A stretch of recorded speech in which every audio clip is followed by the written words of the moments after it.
Sebagai mahasiswa pascasarjana, memiliki keilmuan yang lebih baik dibandingkan dengan mahasiswa sarjana S1 atau diploma sangat penting. Kualitas intelektual mahasiswa pascasarjana dapat diperoleh dengan menerapkan tingkat analisis dan evaluasi yang lebih tinggi.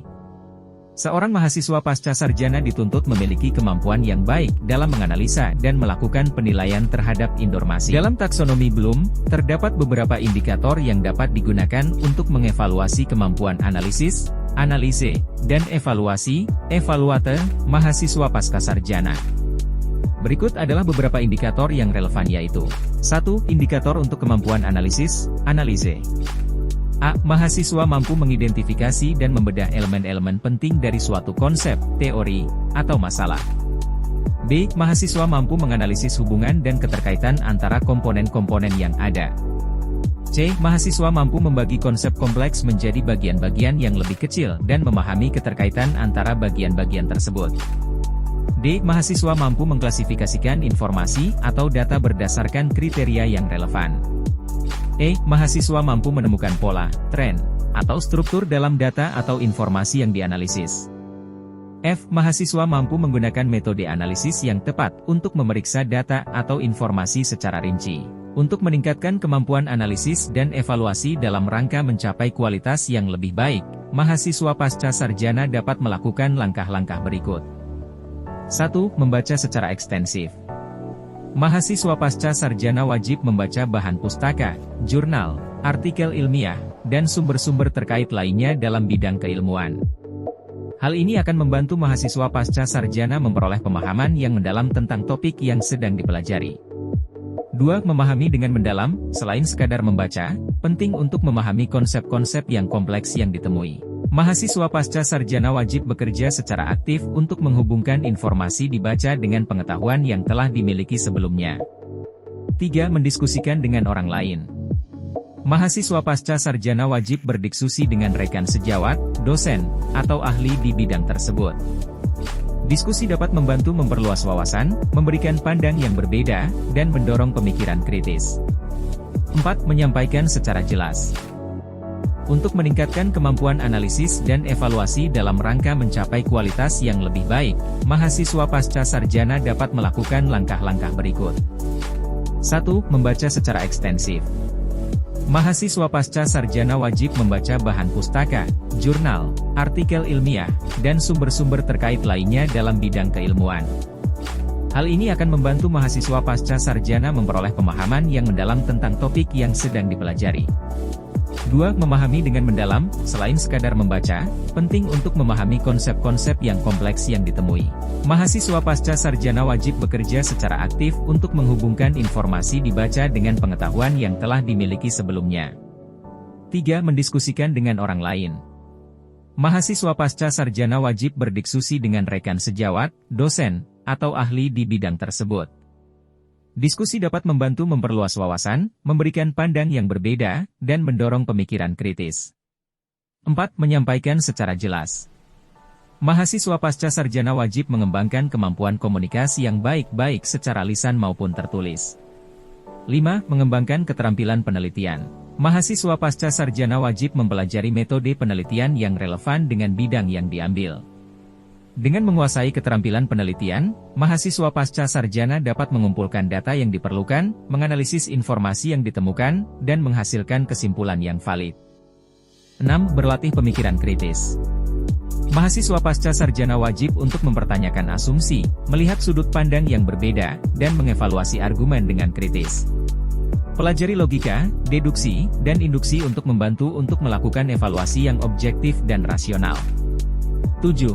Menerima dan memanfaatkan umpan balik. Mahasiswa pascasarjana wajib menerima umpan balik dari rekan sejawat, dosen, atau mentor yang dapat membantu dalam pascasarjana meningkatkan kemampuan analisis dan evaluasi mahasiswa. Jadilah terbuka terhadap kritik dan gunakan umpan balik tersebut untuk terus memperbaiki diri. Dengan melakukan langkah-langkah ini secara konsisten, mahasiswa pascasarjana dapat meningkatkan kemampuan analisis dan evaluasi secara signifikan, dan pada akhirnya mencapai kualitas yang lebih baik sebagai mahasiswa pascasarjana. 4. Tujuan Negara Republik Indonesia. Tujuan negara Indonesia dijelaskan dalam paragraf keempat pembukaan Undang-Undang Dasar, UUD, 1945.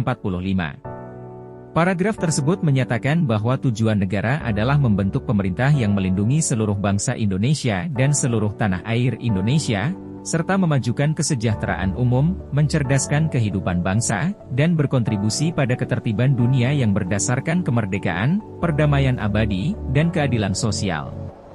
Empat tujuan tersebut terwujud dengan baik apabila karakter dasar kejujuran dan integritas dimiliki oleh pemimpin.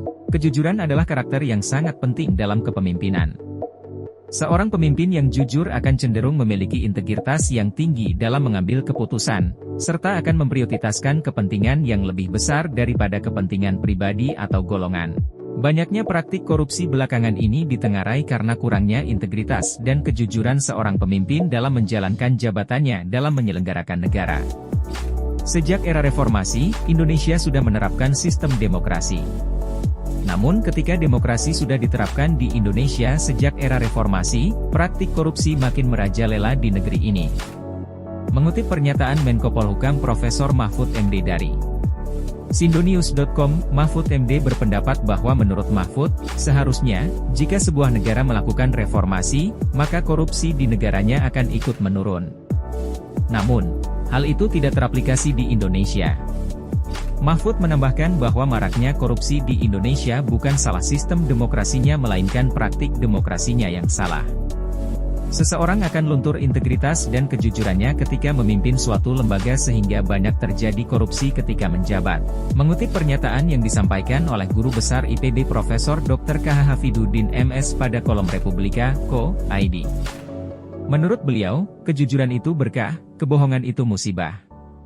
Beliau berpendapat bahwa, jujur itu berkah. Kalau orang jujur, hasilnya baik. Tidak ada kebaikan tanpa kejujuran. Tidak ada prestasi yang baik tanpa kejujuran. Orang tua maupun pendidik perlu menerapkan pembiasaan jujur kepada anak dan murid. Orang tua dan guru harus menjadi teladan bagi anak dan siswa menerapkan kejujuran dalam kehidupan sehari-hari. Kita harus menanamkan dalam diri anak dan murid kita bahwa jujur itu mahal. Jujur itu indah. Jujur itu tinggi. Jujur itu mulia, papar beliau. Setelah kita mempelajari beberapa referensi tentang kejujuran dan integritas, kita dapat menarik kesimpulan bahwa empat tujuan negara Indonesia dalam UUD 1945 dapat dicapai apabila kita memiliki pemimpin yang jujur dan berintegritas. Pada beberapa waktu lalu, sempat terjadi kasus yang sempat menghebohkan negeri ini yaitu kasus penembakan Brigadir J di rumah Kadif Propam FS. Menurut kami, kasus tersebut menjadi heboh karena adanya pemimpin yang mengabaikan integritas dan kejujurannya dalam memberikan keterangan duduk perkara. Kasus tersebut terungkap ketika seorang barada dengan pangkat terendah berkata jujur pada saat persidangan. Menko Polhukam, Mahfud MD turut menyoroti kejadian tersebut. Mahfud MD mengatakan bahwa kasus ini tidak bisa dibiarkan begitu saja karena ada banyak kejanggalan dalam kasus ini. Hal tersebut direspon oleh Ketua RT di komplek tersebut. Beliau berkata bahwa tidak ada satupun keluarga dari FS yang melapor terkait kejadian tersebut. Bahkan CCTV pada komplek tersebut diganti oleh pihak FS sehari setelah kejadian.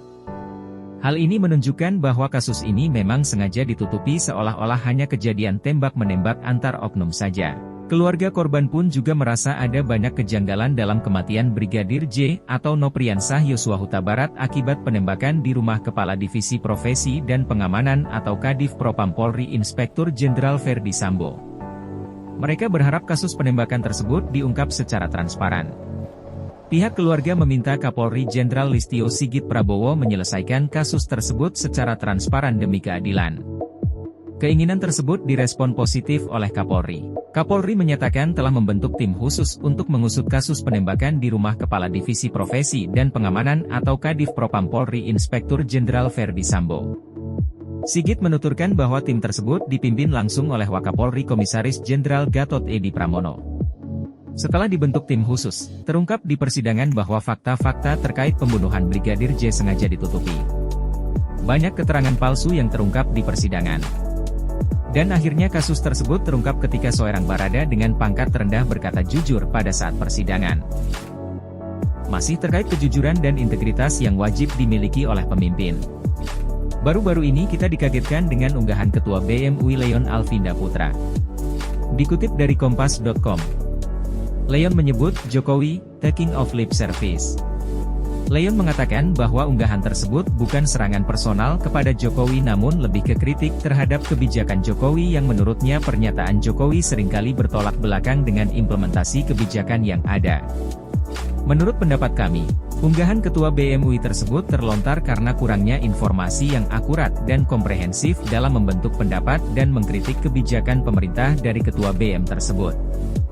Sebagai contoh ketika virus COVID-19 melanda Indonesia, pemerintah hadir kepada masyarakat dengan cara memberikan bantuan sosial kepada masyarakat yang terdampak.